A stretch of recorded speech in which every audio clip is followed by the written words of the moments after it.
یہ کہہ رہا ہوں کہ اللہ تعالیٰ سے عام بندہ رابطہ نہیں کر سکتا جو رابطہ کرتے اسے نبی کہتے ہیں، اور آپ صلی اللہ علیہ وسلم کے بعد کوئی نبی نہیں ہے، آپ صلی اللہ علیہ وسلم خاتم النبی ہیں۔ تو جو اچھا سلسلہ امامت ہے، جتنا بھی امام ہے، امام علی سے لے کر امام حسن عسکری اور امام محمد مہدی جو ہیں ان تک، تو یعنی یہاں پر پاکستان انڈیا میں تو یہ بتایا جاتا ہے کہ ان کا اللہ تعالیٰ سے رابطہ ہے اور ان کو تائید ہوتی ہے، تو غیب سے آواز آتی ہے، تو اس میں آپ کا کیا موقف ہے؟ یعنی باقی کیا انہیں اللہ تعالیٰ کی اطاعت ہے؟ اس کو اللہ تعالیٰ کی اطاعت تو نبی ہوتا ہے۔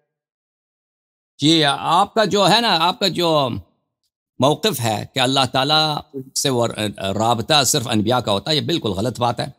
اللہ تعالیٰ سے رابطہ ہر انسان کا ہوتا ہے۔ آپ صبح نماز پڑھتے ہیں تو یہ رابطہ ہے اللہ تعالیٰ سے، ظہر کو نماز پڑھتے ہیں اللہ تعالیٰ سے رابطہ ہے، عصر کو نماز پڑھتے ہیں اللہ تعالیٰ سے رابطہ ہے، سجدہ کرتے ہیں اللہ تعالیٰ سے رابطہ ہے، یہ سب اللہ تعالیٰ سے رابطے ہیں، ہے کہ نہیں ہے؟ غلط کہہ رہا ہوں یا صحیح کہہ رہا ہوں؟ ہاں جی بالکل، میں نے بالکل صحیح کہہ رہا ہے۔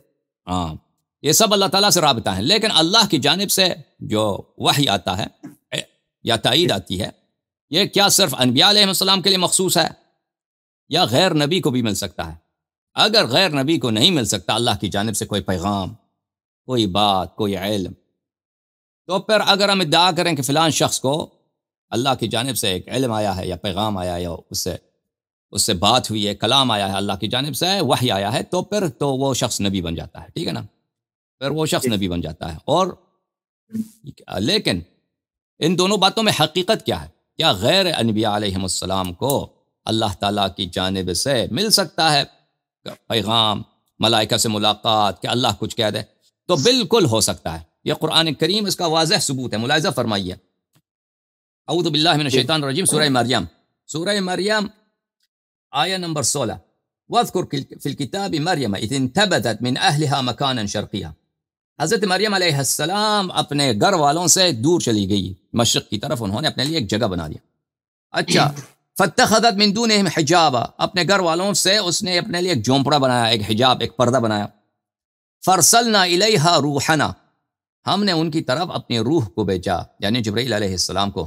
فَتَمَثَّلَ لَهَا بَشَرًا سَوِيًّا، جبرائیل علیہ السلام آئے مریم کے سامنے اور ایک بالکل ایک کامل انسان کی طرح وہاں پہ آ گئے۔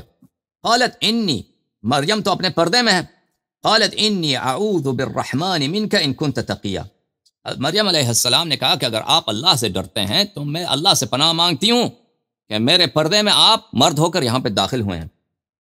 تو جبرائیل علیہ السلام نے کہا قال انما انا رسول ربک، میں، جبرائیل علیہ السلام نے کہا میں تو صرف تیرے رب کا پیغام لے کے آیا ہوں، لِأَهَبَ لَكِ، تاکہ میں تجھے دے دوں، غلامًا زکیہ، ایک بہت پاک بیٹا۔ قالت انا یکون لی غلام ولم یمسسنی بشر ولم اکو بغیہ، مریم علیہ السلام نے کہا کہ کیسے ہو سکتا ہے کہ اللہ مجھے بیٹا دے دے، میں تو باقرہ ہوں، میرا تو کبھی کسی بشر نے کسی انسان نے مجھے ٹچ بھی نہیں کیا۔ جبرائیل علیہ السلام نے کہا قال کذالک قال ربک هو علی ہین، اللہ فرماتا کہ یہ میرے لیے آسان ہے اور میں تیرے بیٹے کو لوگوں کے لیے ایک معجزہ بنا دوں گا، ٹھیک ہے نا؟ پھر حضرت مریم علیہ السلام جاء المخاض، اس کو جو ہے برتھ کی جو پین ہے، برتھ کا جو درد ہے وہ آ گئی۔ فناداها من تحتها الا تحزنی قد جعل ربک تحتک سریا، جبرائیل علیہ السلام پھر آ گئے کہ وہ اکیلے میں بہت خوف کا عالم ہے، ڈر کا عالم ہے، ایک کنواری بچی ہے جناب مریم علیہ السلام، لوگ سب اس کو کیا سمجھتے ہیں؟ لوگ اس کو گناہگار سمجھتے ہیں، یہودی اس کو گناہگار سمجھتے ہیں، کس لیے؟ کیونکہ اس کا شوہر نہیں ہے، وہ تو مسجد میں صرف عبادت کے لیے تھی حضرت مریم، اب وہ پریگننٹ ہو گئی ہے تو لوگ تو غلط باتیں سمجھتے ہیں نا، غلط باتیں کہتے ہیں، تو اس لیے وہ شہر چھوڑ کے باہر چلی گئی، تو اس حالت میں وہ اس کی بچے کی پیدائش ہو رہی ہے، تو بہت اس تنہائی میں ڈر ہے، وہ خوف ہے، اس پیدائش کے وقت درد بھی بہت ہوتا ہے، تو اللہ نے جبرائیل علیہ السلام کو بھیج دیا، جبرائیل علیہ السلام نے اس سے بات کی اور اس کو دلاسا دے دیا۔ اچھا، آیات بہت واضح ہیں اور اس کے آیات کے متعلق بہت ساری روایات ہیں، میں آپ کی خدمت میں عرض کروں کہ اس کے علاوہ بہت سارے اور ہیں، میں آپ کی خدمت میں عرض کروں کہ لوگ جو نبی نہیں تھے ان سے اللہ تعالیٰ نے خطاب کیا ہے، مثلا کتاب تفسیر الطبری میں ملاحظہ فرمائیے، یہاں پہ جلد نمبر 11 میں القول فی تعویلہ تعالی، سورہ مائدہ آیہ نمبر 111، وَإِذْ أَوْحَيْتُ إِلَى الْحَوَارِيِّينَ، اللہ فرماتا ہے میں نے حوارین حضرت عیسیٰ علیہ السلام کے اصحاب کو، ان کو وحی بھیجا، ان آمنوا بی وبرسولی، کہ ایمان لاؤ مجھ میں اور میرے رسول میں، تو حواریین نے کیا کہا؟ قالوا آمنا واشہد باننا مسلمون. حواریون نے کہا یا اللہ ہم ایمان لاتے ہیں اور تو شاہد رکھ ہم مسلمان ہیں. اور انہی حواریون نے بعد میں غداری بھی کی اور حضرت عیسیٰ علیہ السلام کو ان میں سے کچھ نے قتل بھی کرا دیا. یعنی قتل تو نہیں کرایا، قتل کا منصوبہ بنایا، کوشش کی تھی. بلی واختلفت الالفاظ اہل التاویل فی قوله تعالی وَإِذْ أَوْحَيْتُ وَإِنْ كَانَتْ مُتَّفِقَةَ الْمَعَانِي. وحی کا کیا مطلب ہے یہاں پر؟ بلی وحی کا مطلب ہے سودی نے کہا ہے قذفت فی قلوبہم، اللہ نے ان کے دلوں میں یہ بات ڈال دی. دوسروں نے کہا الہام کر دی، ان کو الہام کر دی. ٹھیک ہے نا. لیکن قرآن یہ سب سودی کی بات ہو یا دوسرے علماء کی بات ہو کہ یہ الہام یا ان کے دل میں ڈال دیا ہے، بہرحال قرآن کا لفظ یہ ہے کہ میں نے وحی کیا ان کی طرف. ظاہر یہی ہے کہ اللہ کی جانب سے وحی آیا. اب واقعاً ان کے دل میں کوئی بات آئی ہے، اس کو قرآن وحی کہہ رہا ہے، اس کی کوئی دلیل نہیں ہے. قرآن کے الفاظ واضح ہیں کہ وحی آیا ہے اس کو. اس کے علاوہ حضرت موسیٰ علیہ السلام کی والدہ. بہرحال شیعوں کا عقیدہ یہ ہے کہ ملائکہ علیہ السلام کے پاس آتے ہیں. تنزل الملائکۃ والروح فیہا بإذن ربہم من کل امر. آپ کو پتہ ہے سورہ قدر آپ کو پتہ ہے میرے بھائی؟ ہاں، سورہ قدر میں اللہ کیا فرماتا ہے؟ تنزل الملائکۃ والروح فیہا. ملائکہ اور روح ہمارے نزدیک جبرائیل سے بھی ایک بڑا ملک ہے. اچھا، وہ شب قدر کو نازل ہوتے ہیں، نیچے آتے ہیں. تو ہر سال آتے ہیں نہیں آتے ملائکہ؟ جی آتے ہیں. ہاں، کس کے پاس آتے ہیں؟ لوگوں کے پاس تو نہیں آتے.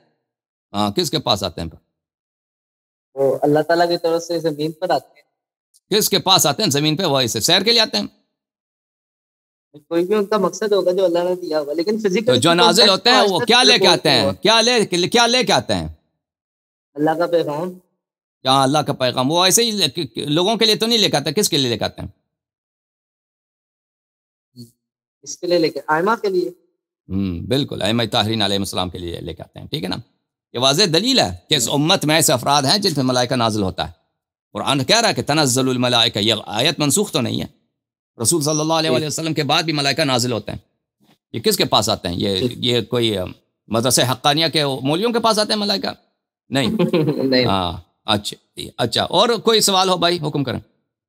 جی، میں اصل میں کہہ رہا تھا کہ آپ نے جو سورہ مریم کی آیات پیش کی نا، وہ دیکھیں ختم نبوت سے پہلے کا ہے. تب حضرت عیسیٰ بھی نبی تھے اور زمین کا یعنی کانٹیکٹ اللہ تعالیٰ کے ساتھ برقرار. لیکن آپ سنوں کے جانے کے بعد مریم نبی نہیں ہے نا. مریم نبی نہیں ہے. ہاں، نبی نہیں ہے. یعنی غیر نبی پہ وحی آتی ہے، غیر نبی سے فرشتوں ملاقات آتے ہیں، اللہ کی جانب سے پیغام آتا ہے. کہنے کا مقصد یہ ہے. لیکن اللہ کے نبی آخری نبی صلی اللہ علیہ وسلم سے پہلے تک یہ ہوتا تھا، ان کی وفات کے بعد منقطع ہو گیا. نہیں ہو گیا. نہیں، بات یہی ہے کہ اللہ کے نبی آخری نبی کے بعد نبوت منقطع ہو گیا. ایک چیز جو نبوت وہ غیر انبیاء کے لیے بھی ہے. ٹھیک ہے نا. ملائکہ سے ملاقات، اللہ کی جانب سے علم آ جانا. حضرت مریم علیہ السلام نبی. ہاں، اگر نبوت کو ڈیفائن کر دینا. نبوت میں نے ڈیفائن بہت دفعہ کیا، ابھی دوبارہ ڈیفائن کر دوں گا. نبوت سے مراد اگر یہ ہوتا کہ ملائکہ سے ملاقات اللہ کی جانب سے وحی، تو پھر آپ کو کہنا ہوتا کہ حواریین بھی کیا ہیں؟ حواریین بھی نبی ہیں. موسیٰ علیہ السلام کی جو والدہ ہیں وہ بھی نبی ہیں، مریم بھی نبی ہیں. لیکن کوئی یہ نہیں کہتا کہ یہ نبی ہیں، انبیاء ہیں. ٹھیک ہے نا. یہ کوئی نہیں کہتا کہ یہ لوگ انبیاء ہیں. ٹھیک ہے. تو پھر نبوت اگر نبوت اسی کا نام ہے کہ ملائکہ سے ملاقات یا اللہ کی جانب سے وحی کا تلقی، وحی کا قبول کرنا، تو پھر ان کو تم نبی کہہ دو. ان کو کوئی نبی نہیں کہتا. تو پھر پتہ چلا کہ نبوت اس چیز کا نام نہیں ہے. تو نبوت ختم ہوا ہے، لیکن جس چیز کا جو چیز نبوت نہیں ہے اور انبیاء کے لیے مخصوص نہیں ہے، اگر وہ جاری رہے تو اس میں کوئی حرج نہیں. اب نبوت کس چیز کا نام ہے؟ میں نے بار بار کہہ دیا آپ کی خدمت میں. نبوت ایک خطاب ہے اللہ کی جانب سے. یہ نبوت ملائکہ سے ملاقات کا نام نہیں ہے، اللہ کی جانب سے پیغام ملنے کا نام نہیں ہے. نبی کریم صلی اللہ علیہ وسلم کی حدیث ہے بخاری وغیرہ میں کہ میرے امت میں محدثین ہیں. میرے امت میں ایسے لوگ ہیں جو محدث ہیں، ملائکہ ان سے بات کرتے ہیں. ٹھیک ہے. تو یہ ملائکہ سے ملاقات یا ملائکہ سے پیغام لینا، ملائکہ کا مخاطب ہونا، یہ نبوت کا نام نہیں ہے، کیونکہ غیر انبیاء کے لیے بھی ہے. تو پھر نبوت کس چیز کا نام ہے؟ نبوت صرف اسی چیز کا نام ہے عزیزو، کہ اگر اللہ کسی سے کہہ دے کہ تو میرا نبی ہے، وہ نبی ہے. اللہ کسی سے کہہ دے تو میرا رسول ہے، تو وہ اس کا رسول ہے. اللہ کسی سے کہہ دے کہ بعثتک نبیا، میں نے تجھے نبی بنا کر بھیج دیا. اب چاہے اس کا شریعت ہو یا نہ ہو، اس کا اپنا کوئی شریعت ہو یا نہ ہو، چاہے وہ اس کی کتاب بھی کوئی ہو یا نہ ہو، چاہے اس کو کہ امت بھی ہو یا نہ ہو، یعنی تبلیغ کا اس کو حکم ہو یا تبلیغ کا حکم نہ ہو، اس سے فرق نہیں پڑتا. بھلے یہ اللہ اگر کسی سے کہہ دیا کہ تو میرا نبی ہے، وہ نبی ہے، ٹھیک ہے نا.